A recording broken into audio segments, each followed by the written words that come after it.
ഇനിയിപ്പം പ്രസിഡന്റ് വെറുതെ ഇരിക്കും തോന്നുന്നുണ്ടോ? അയാളല്ലെങ്കിൽ ഇതുവരെ എന്താ ചെയ്തോണ്ടിരുന്നേ അല്ലേ ബാല? പിന്നല്ലാതെ അയാള് പന്തയത്തിൽ തോക്കും, മീശ വയ്ക്കേണ്ടിയും വരും. ഒരു ഐഡിയ. എന്താ എന്താ എന്താ? ഈ ഭരണകക്ഷിയില് പ്രതിപക്ഷം കൂടി ലയിച്ചാൽ എന്താ? അല്ലെങ്കിൽ എന്തിനാ ലയിക്കുന്നത്? മക്കളെ, വേറെ ഒന്നും കൊണ്ടല്ല. ഒരു ദിവസം ആ പഞ്ചായത്ത് പ്രസിഡന്റിന്റെ കസേരയിൽ ഇരുന്നിട്ടില്ലെങ്കിൽ പഞ്ചായത്തിന്റെ ഉത്തരത്തിന്മേൽ ഒരു ശാപം കാണാം. എന്റെ അതോടെ ഈ പ്രശ്നം തീർന്നല്ലോ. നേതാവിനെ ഞങ്ങൾ ആക്കും. നേതാവ് തളരരുത്, ധൈര്യമാണ് വേണ്ടത്. എന്നെ കണ്ട് പഠിക്കൂ. ശേഷിയും ശേമുഷിയുള്ള ചെറുപ്പക്കാർ നേതാവിന്റെ പിന്നിലുണ്ട്. നേതാവ് ഈ പഞ്ചായത്തിന്റെ പ്രസിഡന്റ് ആയാൽ ഞങ്ങൾ കൊയ്യും വയലെല്ലാം ഞങ്ങളുടേതാകും പൈകിളിയേ. ഉൽപ്പലാക്ഷൻ സിന്ദാബാദ്, ഉൽപ്പലാക്ഷൻ സിന്ദാബാദ്.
ബൂർഷോകളെ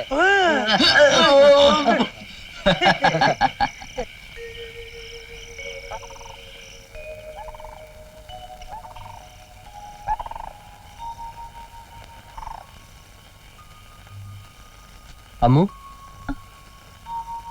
ഉഷയോട് എന്നെ കാണണമെന്ന് പറഞ്ഞേ ചന്ദ്ര. എന്താ അമ്മു ഇങ്ങനെ കരയാണോ എന്നെ വിളിച്ചു വരുത്തിയത്? അച്ഛനായാലും ശരി, പപ്പേട്ടനായാലും ശരി, ഒന്ന് പറഞ്ഞ് രണ്ടാമത്തേന് ദേഷ്യം. ഇതിന്റെ ഇടയിൽ ഞാൻ അതിനിപ്പോ എന്താ പറ്റിയത്? വീട്ടില് വേറെന്തൊക്കെ ആലോചനകളുണ്ട്.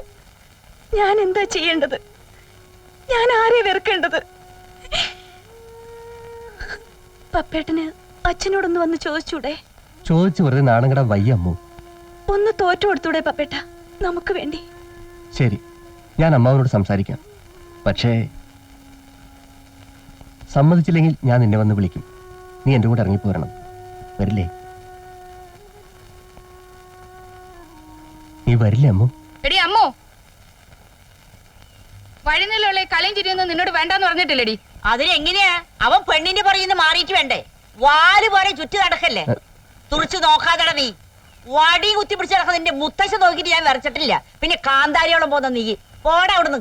മുത്തശ്ശി എന്താടി? വാടിയുടെ എല്ലാം നിന്റെ അച്ഛനോടൊന്ന് പറഞ്ഞു കൊടുക്കുന്നുണ്ട്. അവിടെ അഹങ്കാരി അമ്പടി കേമി. കൂട്ടും കൂടി നാട് മുഴുവൻ തെണ്ടി കിടക്കുന്ന തെമ്മാടി കണ്ടുപോകരുത് നിന്നെ അവന്റെ കൂടെ. ഈ പടിക്ക് പുറത്ത് പോകണ്ട നീ. ഇനി നിന്നെ ആർക്ക് കല്യാണം കഴിച്ചു കൊടുക്കണമെന്ന് ഞങ്ങള് തീരുമാനിച്ചോളാം. ഭൂതത്തിന് പിടിച്ചു കൊടുത്താലും വേണ്ടില്ല, ആ ശപ്പിന് കൊടുക്കാണ്ടിരുന്നാ മതി. അമ്മോ,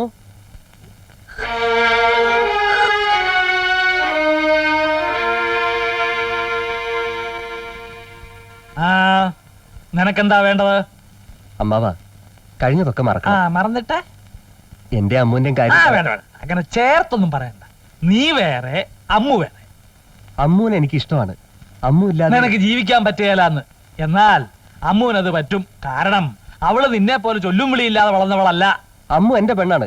അവളെ വേറെ ആർക്കും കൊടുക്കാൻ ഞാൻ സമ്മതിക്കില്ല. നിന്റെ സമ്മതം ആരെങ്കിലും ചോദിച്ചോ? അവളെ എനിക്ക് ഇഷ്ടമുള്ളവന് ഞാൻ കെട്ടിച്ചു കൊടുക്കും. അവള് ഞാൻ വിളിച്ചാൽ ഇറങ്ങി വരാൻ തയ്യാറാണെങ്കിലോ?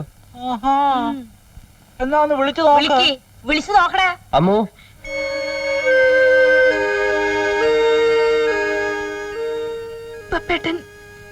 പപ്പേട്ടൻ ഇപ്പൊ പൊയ്ക്കോളൂ. അമ്മു ഞാനാ പറയുന്നേ. പപ്പേട്ടൻ പോവും. ഇപ്പഴോ? അച്ഛാ ശരി പൊടി, ഇതിൽ പൊടിയാത്ത. വാടി ഇവിടെ. എടി, ഇങ്ങോട്ട് പോയി. അങ്ങേര് പറഞ്ഞു വിട്ടതായിരിക്കും അല്ലേ? എന്നാലേ എന്റെ കൊക്കിന് ജീവനുള്ളിടത്തോളം കാലം ഇത് നടക്കില്ലാന്ന് നീ പോയി പറഞ്ഞിടണം നിന്റെ മുത്തശ്ശനോട്. എടാ, പ്രസിഡന്റിനോട് കളിക്കാൻ നീ ഒന്നും ആളായിട്ടില്ല. ആ എരപ്പകളോട് പോയി പറഞ്ഞേക്ക്. ശിവക്ഷം. ഇത്ര പാകതയില്ലാതായി പോയല്ലോ എന്റെ പപ്പ. രാത്രി ഒരു വീട്ടിൽ കയറി ചെന്ന് പ്രായം തികഞ്ഞ ഒരു പെണ്ണിനെ വിളിച്ചിറക്കി കൊണ്ടുവരാൻ നോക്കുക. നാണമില്ലല്ലോടാ നിനക്ക്. നിർത്തിനുണ്ട് പെണ്ണുങ്ങളെ. വീട്ടിന് പുറകെ കൂടെ പതുങ്ങിച്ചെന്ന് നമ്മളെ വിളിച്ചോന്നും അല്ലല്ലോ. തന്തയും തള്ളയും നോക്കി നിൽക്കുമ്പോഴല്ലേ ഒരു വലിയ അപരാധം. അയ്യേ, ഇങ്ങനെ ഒരു മുത്തശ്ശൻ. നീ പോട്ടെ, എന്റെ തനി ഗുണം വരും കേട്ടോ. അച്ഛൻ അവന്റെ സൈഡൊന്നും പിടിക്കണ്ട. എന്തോന്ന് സൈഡ്? ഇതുപോലല്ലേ എന്റെ മുമ്പ് ഒരു നട്ട പാതിരാക്കി നിന്റെ തന്തയുടെ മുമ്പിൽ ഇത് നിന്നെ വിളിച്ചിറക്കി കൊണ്ടുവന്നത്. അന്ന് ഞാൻ ശരിയോടൊന്നും പറഞ്ഞില്ലല്ലോ. അന്ന് ഞാൻ ഒരു ചെറിയ വാശി പിടിച്ചിരുന്നെങ്കിൽ ഇതുപോലെ രണ്ടെണ്ണം ഇന്ന് ഈ ഭൂമിയിൽ കാണുമായിരുന്നോടി. ഈ അച്ഛന്റെ ഒരു കാര്യം. എടാ മോനെ, പപ്പ നീ പേടിക്കാതെടാ. ഈ മുത്തച്ഛൻ നിന്റെ കൂടെ ഉണ്ട്. ധൈര്യമായിട്ടിരി.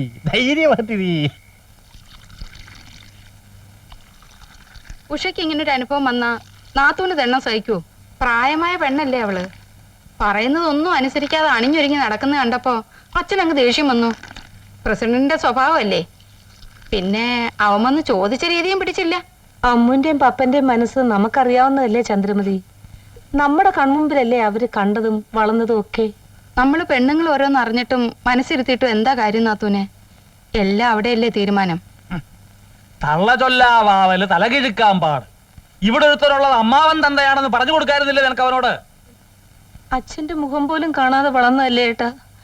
എന്റെ ലാളനെയും ശാസനയും ഒക്കെ എത്രത്തോളമാണെന്ന് ഏട്ടൻ അറിയാമല്ലോ. ഏട്ടനെ അവനെ മനസ്സുകൊണ്ട് വെറുക്കരുത്. അവനോട് പൊറുക്കണം. അവന്റെ മനസ്സുനൊന്താ കരയാനല്ലാതെ എനിക്കെന്താ കഴിയ? എന്റെ പിള്ളവരലെ പിടിച്ച് പള്ളിക്കൂടത്തിലും പഞ്ചായത്തിലും നടന്ന ചെക്കൻ എന്റെ നേരെ ആഭാസരം കാണിച്ചോണ്ട് വന്നാ പിന്നെ ഞാനെന്താ ചെയ്യാ? അമ്മുന്റെ കാര്യം ആലോചിക്കണം. അവള് പഠിക്കല്ലേ. ആദ്യം അവൻ എന്തെങ്കിലും ജോലി ആവട്ടെ. പഞ്ചായത്ത് പ്രസിഡന്റിന്റെ മോളുടെ ഭർത്താവ് ആരാണെന്ന് ചോദിച്ചാൽ പറയാനൊരു പദവി വേണം. സമയമാകുമ്പോ വേണ്ടത് ചെയ്യാം. അതുവരെ കളിയും ചിരിയൊന്നും വേണ്ട. വെറുതെ ഓരോരുത്തരെ കൊണ്ട് പറയിപ്പിക്കാൻ.